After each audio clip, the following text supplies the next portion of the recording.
Uma maneira eficiente, sustentável e econômica de desenvolver produtos é uma dívida que nós temos com o planeta, porque por muitos anos a gente apenas utilizou os recursos para saber quanto de dinheiro a gente ia ter no bolso. Isso provocou escassez de produtos, aumento de desigualdade, incentivo ao desperdício e ameaça ao meio ambiente. Então, a economia verde veio exatamente com o oposto dessa ideia.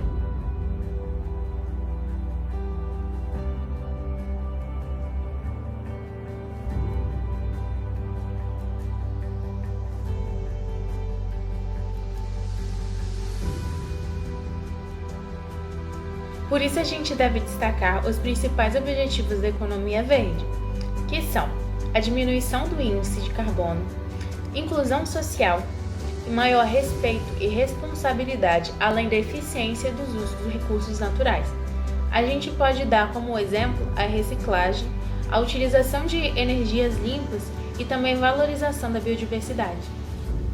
Para ampliação desse novo estilo de desenvolvimento econômico, a OCDE, que é Organização para Cooperação e Desenvolvimento Econômico, tem uma área específica para o crescimento verde.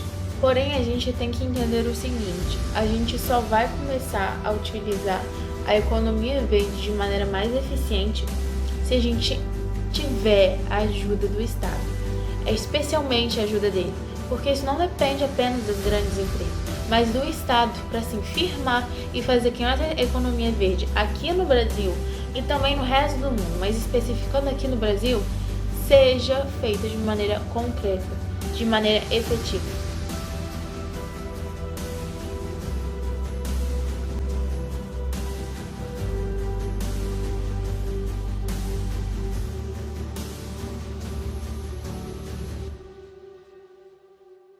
O Programa das Nações Unidas para o Meio Ambiente, PNUMA, é a principal autoridade ambiental global. É o PNUMA que define a Agenda Internacional sobre a Economia Verde, promove a implementação de medidas de desenvolvimento sustentável no sistema das Nações Unidas e que defende o meio ambiente em todo o mundo. O PNUMA age como um catalisador, estimulando os outros a agir e trabalhando em conjunto com outras organizações para fazer com que essas ações realmente aconteçam. Se os índices de aumento populacional e consumo continuarem crescendo seguindo o ritmo atual, a extração de recursos globais por ano pode triplicar para até 140 bilhões de toneladas até 2050. O consumo desenfreado e a produção necessária para suprir as necessidades de uma população de 9 bilhões de pessoas pode trazer inúmeras consequências para o meio ambiente. Para evitar que isso aconteça, órgãos ambientais como o PNUMA são responsáveis por promover cada vez mais o consumo e a produção sustentável.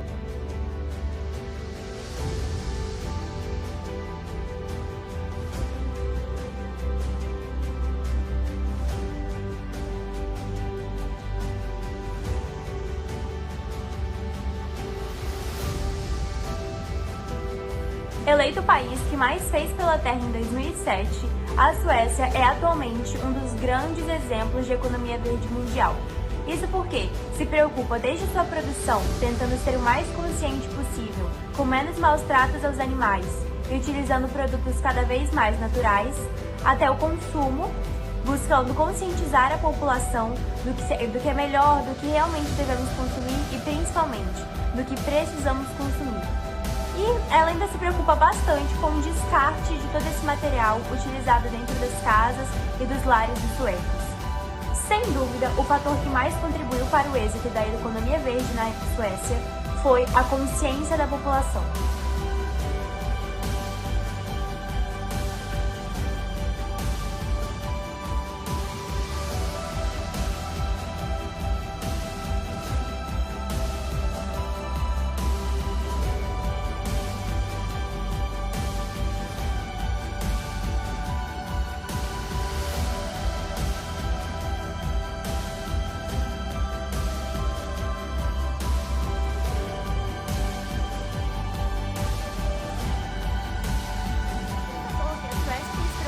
Mas que nós muitas vezes damos pouca importância é o setor da moda. Para produzir uma peça de roupa, são necessários de 3 a 5 mil litros de água, em apenas uma peça. E a Suécia, que é um país pequeno com recursos extremamente limitados, tem se preocupado cada vez mais em função da água e em função da poluição, que é a moda, se feita de maneira errada, se descartada e produzida de maneira errada, pode gerar diversos riscos, principalmente para a vida animal. Tanto a vida animal terrestre, né, com os testes realizados, os tipos de tecido, o próprio couro dos animais, que muitas vezes é arrancado, e infelizmente ainda há fazendas de crueldade animal, que a Suécia tenta diminuir, tenta acabar com isso, mas ainda é algo presente dentro do país.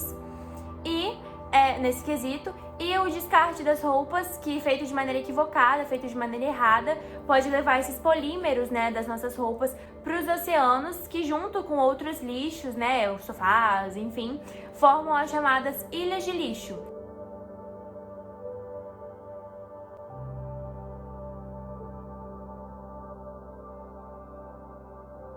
Puxando um pouco mais para a área do consumo, agora a gente vai falar de um gás extremamente associado à agropecuária, o gás metano, o mais simples dos hidrocarbonetos. Para quem não sabe, o gás metano ele é produto da fermentação dentro dos animais ruminantes, das pequenas bactérias e, enfim, ele é proveniente disso. O gás metano é um dos gases que acelera o efeito estufa, então ele acaba, em alta quantidade, sendo extremamente prejudicial para a nossa atmosfera, porque acelera o efeito estufa e, consequentemente, prejudica a camada de ozônio do nosso planeta, né, que impede a luz solar de chegar com tanta intensidade aqui. E aí a Suécia, um dos objetivos dela, e está sendo realizado com relativo sucesso, como a gente consegue observar pelo gráfico, é a redução desse gás, que é extremamente prejudicial, se encontrado muito na atmosfera, em alta concentração na atmosfera.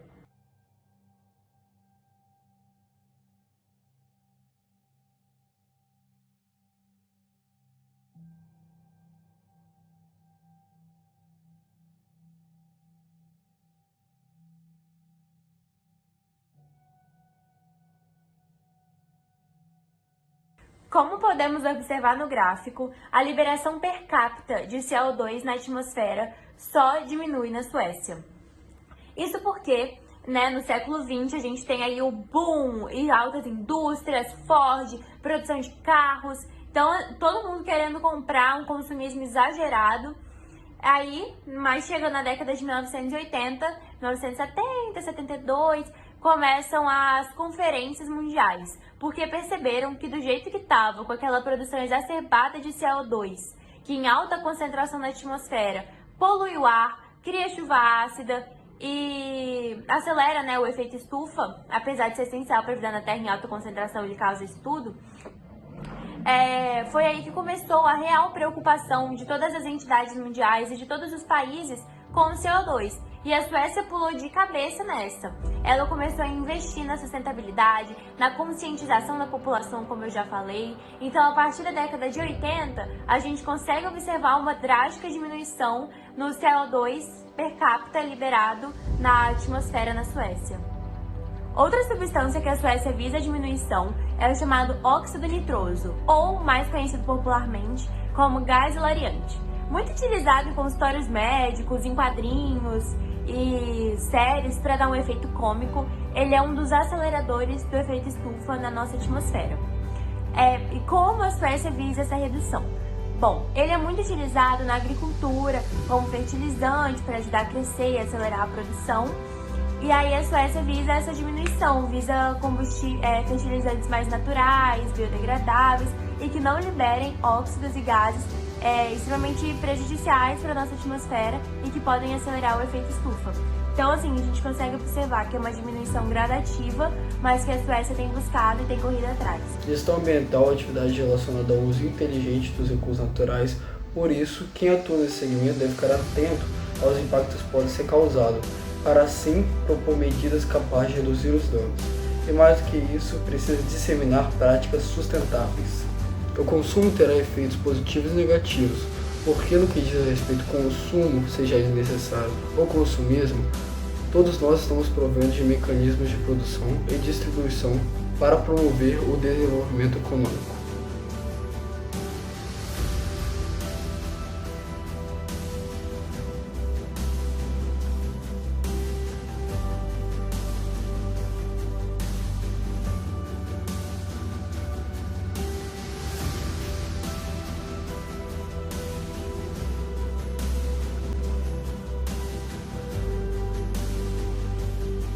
Consumidores conscientes buscam um equilíbrio entre sua satisfação pessoal e a sustentabilidade do planeta. Isso significa adotar modelos ambientalmente corretos, socialmente justos e economicamente viáveis. Essa tarefa não é fácil, pois o atual sistema de produção e consumo utiliza variedade de métodos para induzir o consumo, principalmente por meio de ferramentas de comunicação.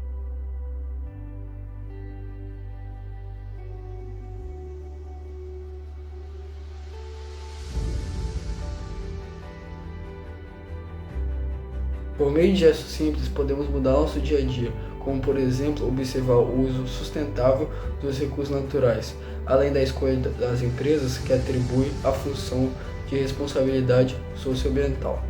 Desta forma, o consumidor responsável contribui para a construção de um mundo melhor com a natureza de forma sustentável, que é que nos fornece toda a matéria-prima para a produção de tudo aquilo que nós consumimos.